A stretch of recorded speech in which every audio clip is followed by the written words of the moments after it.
Tony and I are reviewing the Fuji XT4. Now, we've actually been shooting with it for a while, a couple weeks now, but we kind of wanted to run it through its paces, just take it along with us on a day in the life and see how it does under different circumstances. So right now we're headed to shoot food. I've always really loved the ergonomics of the Fuji cameras, the buttons and everything. The menu system's good. It's a fun camera to shoot with, but what will the photos look like? What issues will we uncover?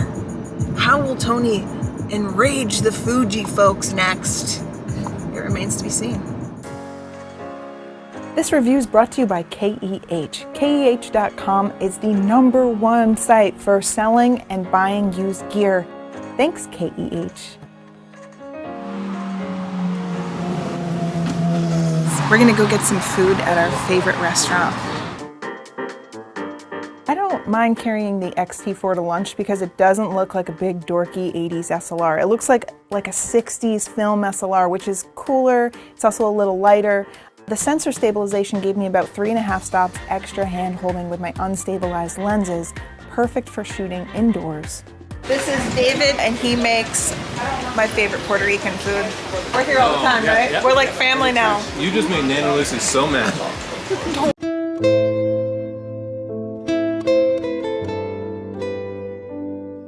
My wife, Zarina. Hi, how are you? She just took my sandwich. It's okay. I took a spontaneous portrait of the owner and his mom in front of the restaurant. The XT4 handled it perfectly. Now it's time for street photography. All right, I'm in my favorite little city, New London, Connecticut, and I'm gonna just get some around town shots. Probably nothing portfolio worthy, but I'll get to see what the image quality is like and what it's like to shoot with it too. So let's go. The viewfinder is bright, responsive, and crisp, perhaps even better than an optical viewfinder.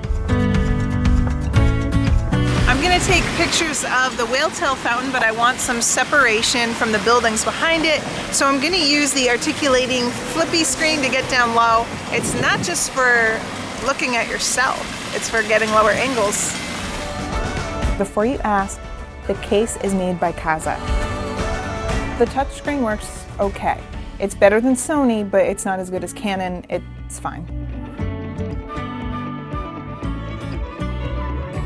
One of the things Fuji users really like are their picture profiles, which are basically just filters that you see on your photos while you're shooting. And I like that because sometimes the filter helps you see things differently.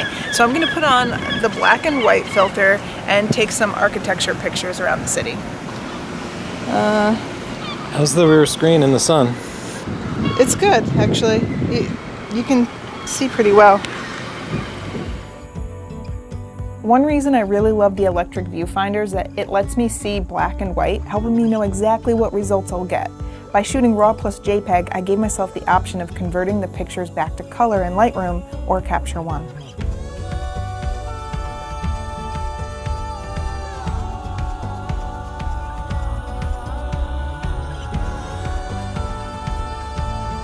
One nice thing I like about all the dials being right under your hands is that you can adjust all of your settings without ever looking at the screen, and that's pretty nice. So this is ISO, shutter speed, exposure compensation, and your aperture is on a ring on your lens. The only problem is I sometimes forget my aperture is on my lens and I end up changing it. So I was just shooting at f/22 and didn't realize it for a few shots. Something I really didn't like about the XT3 was the weak battery, which never lasted through a full day of shooting. I can't deal with that. The XT4 has a huge battery that lasted all day, even when shooting video.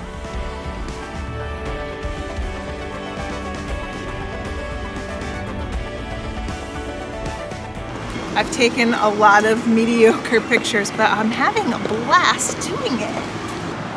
Fuji makes some of the most fun cameras to shoot with, and I know that I can be the worst offender when it comes to pixel peeping, but I also admit that if you're not having fun taking your pictures, you might not take pictures, and then there will be no pixels to be peeped. That was fun. I feel like street photography is really where this camera excels. We're gonna go to a park now. I'm gonna take some portraits of Tony, so come on. Maybe you'll let me use the camera some too. No. We drove to Harkness State Park, maybe the best spot for outdoor portraits in all of New England. What other lenses do we have? I have the 50 to 140, the 35, the 16 to 55, and the 10 to 24 f4. Is that new? It's sort of. I got it from KEH used, and it didn't really cost anything because I sold KEH a bunch of my old gear and then bought this used at a great price with a great return policy and a great guarantee in case anything did go wrong with it. But it is like new. So really I got new gear and it didn't cost me anything thanks to our sponsor KEH. If you're interested in them, check out the link here and use the coupon code TNC20 to get 5% off. Thanks KEH. Okay, I managed to find a quiet little corner of the park, and I'm going to try out taking some portraits of Tony with the Fuji 56mm f1.2 lens. Okay, Tony, you're my cameraman and my model today. You're working double duty. Okay, I'll put this down. Okay, I think that's good. Come on, Tony. I also like the flippy screen because I'm pretty short and all of my models are always taller than me, and so sometimes I hold my camera over my head when I don't have an Apple box to stand on, and that's humiliating anyway, to be honest.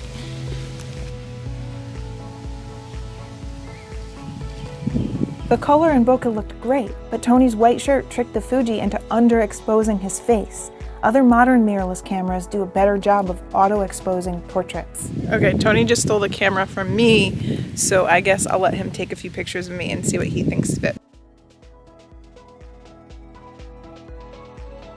The eye detect autofocus system frequently focused on the nose or forehead. I think the AF points just aren't precise enough.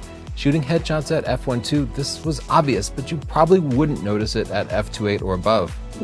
Okay, if you're a DSLR shooter, the ability to automatically focus on the eye anywhere in the frame is fantastic, especially for shooting portraits. But if you're already a mirrorless shooter, the XT4, actually, the autofocus system doesn't seem to keep up with Sony's. And I'm kind of cringing as I say this because I know people get really mad. It's fine, just say it. It doesn't autofocus that well. It was missing autofocus all over the place, and when I'm focusing, the aperture pulses in and out. I can see it shutting down, but it means the bokeh in the background is getting big and getting small. And maybe it's something to do with this particular lens, the 56mm f1.2, but it's the only 85 equivalent that they have, so you don't really have any other choices. In fact, I wish it were a little faster because it's equivalent to an 85 f1.8 on a full frame camera.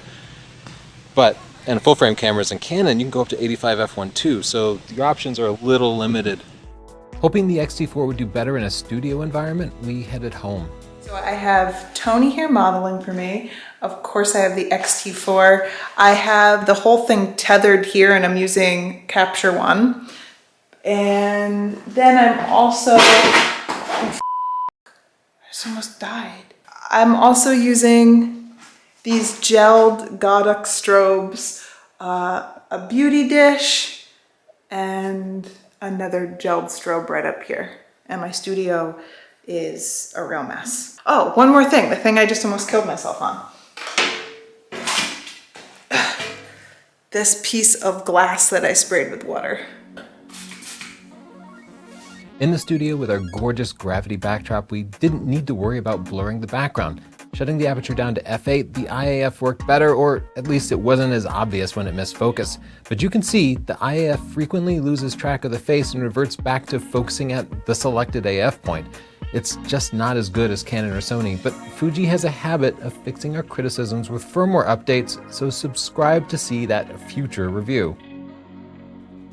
I usually shoot with a 42 or 60 megapixel camera, but the XT4's 26 megapixels were good enough and actually made tethering and post-processing quicker. I love quicker. The raw files handled the color from my gelled strobes just fine, and I had plenty of dynamic range to raise the shadows to show details on the dark clothing. You know how much I love you guys? I just finished the world's most boring test, which is the image stabilization test. I took like 400 pictures at different shutter speeds with both the X-T3 and the X-T4 that I'm recording this video on to see how much the sensor stabilization improved the performance. With the unstabilized lenses, I got about 2 stops better performance than I did on the unstabilized X-T3. with the stabilized lenses, the 50 to 140 that I used, I did not see a noticeable improvement. So if you were getting the X-T4 specifically for sort of hybrid stabilization when using your existing stabilized lenses, I just saved you a bunch of money. You don't have to buy it. Your X-T3 is going to give you the same performance. If you're like me and you love those fast, unstabilized Fuji primes, the X-T4 is a huge upgrade because it basically eliminates any sort of camera shake at 2 or 3 stops below the reciprocal roll. The X-T4 has the greatest video capabilities of any Fuji camera. First of all, it's the first one with a flip forward screen that allows a YouTuber like myself to be able to film myself. It's also useful when you have a cameraman because they can flip the screen forward and let the on-camera talent see what the composition is. So for example, you know how high you can move your fingers and not have them go off the screen and do things like this. It also records 4K at 60 frames a second to 2 card slots. It has a micro HDMI out with some power. You can record it with the information display to the HDMI out, or of course you can do clean HDMI out just like most cameras can, but this one will output full HD to the HDMI and record 4K internally, or vice versa. So if you wanted to basically record a proxy file, you would be able to do that. That's amazing. There are some problems with it though, so I'm going to use my smartphone to grab some B-roll and show you what I have going on here. First of all, the HDMI cable is in front of the screen, as is the mic jack, so when you have something plugged in, your view is partially obscured. Why don't they put the SD cards on the screen side of the camera and the jacks on the grip side of the camera? Because you don't need to access the SD cards while you're recording. Another nice feature you can see here is the option for a tally light on both the front and the back, so you know when you're recording. It's like the X-T4 became a real video camera. Wait! I did this full review of the X-T4's video capabilities with all these different lenses and every different combination of settings, and then Fuji released version 1.02 of their firmware. I have IAF off and I have the tracking sensitivity to 4, which is the lowest sensitivity, and then I'll have to go back and review the footage. Wait! Tony number 2, I'm going full Inception to test the X-T4 in a variety of different scenarios, different lighting, different backgrounds to see how it's able to track things. I think it might be better with the firmware update. It worked okay in some types of lighting with some lenses, but every lens I tested still occasionally hunted and randomly ruined my shot. If you use it as a vlogging camera, it will betray you at some point, and viewers hate autofocus video. See that memory card? It failed, and that shouldn't have been a problem because I was recording video to 2 cards. But instead of continuing to record to the second card, the X-T4 stopped recording with a vague error that didn't even indicate which of the 2 cards had failed. Fuji, please give us a firmware update that continues recording in the event of an error and tells us which of the cards failed. Without that, having 2 card slots is basically useless. The X-T4 is also better suited to manual exposure than auto exposure. Right now you can see it's basically overexposing my face, probably because I'm against a dark background, but other cameras identify my face and base the exposure properly on that. And I found that auto exposure tends to jump. I bet if I step back a little bit and watch it adjust my face, you can see as that exposure ticks up instead of just gradually blending down. I don't have any other cameras that do that. The test I'm doing right now is the overheating test. I saw on FujiRumors.com that somebody tested the X-T4 and it overheated in like 8 minutes and 46 seconds. And I consider that to be completely unacceptable. It was unacceptable when the Sonys were overheating that fast, and it's unacceptable when the X-T4 was overheating. I did 3 tests, 2 outdoors and 1 indoors. The X-T4 overheated in all the tests, lasting 13 to 16 minutes in full sun and 21 minutes indoors. This means I can't trust it for recording concerts, sporting events, weddings, or longer vlogs. Disappointing, but our X-T3 lasted longer, so pick up a used copy from KEH for those types of shoots. Let's wrap this up. First, a reminder, we are not sponsored by any camera or lens manufacturer. We do this so that we could remain unbiased and tell you all the positives and negatives about every camera. Chelsea, who should buy the Fujifilm X-T4? Well, it's a tactile and fun experience to take photos with this camera. So I would say anyone that wants to engage with their camera while they're taking photos, maybe someone into street photography or travel photography, I would recommend this to them.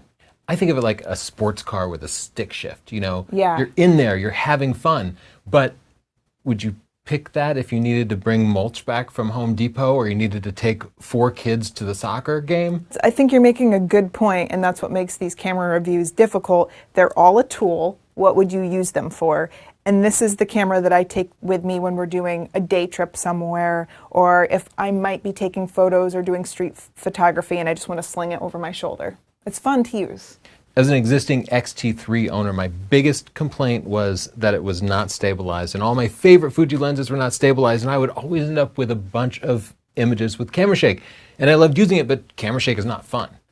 And the battery was also a little too small, and I would often run out before the end of the day. The XT4 solves both of those. So for me, I am definitely upgrading. I'm going to send my XT3 back over to KEH, and that way it doesn't cost me that much money to trade up.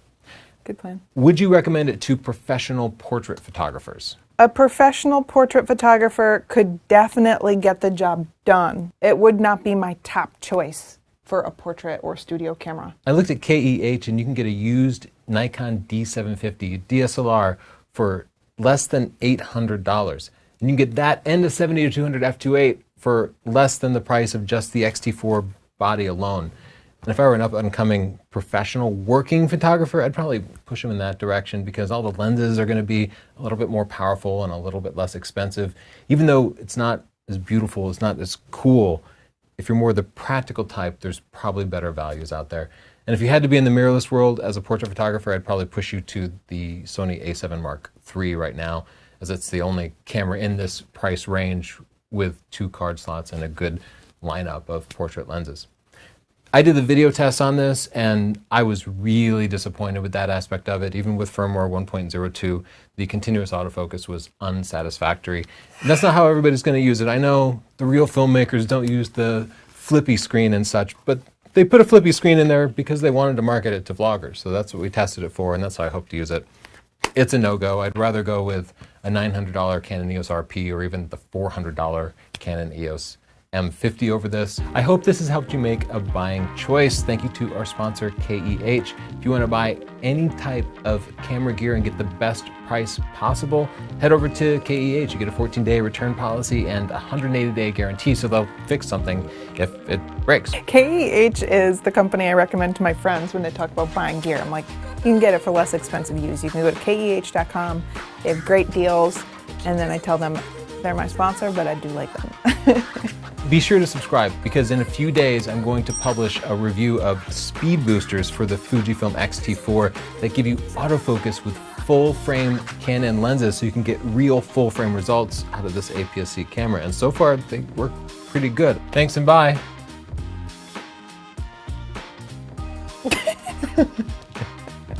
Intense.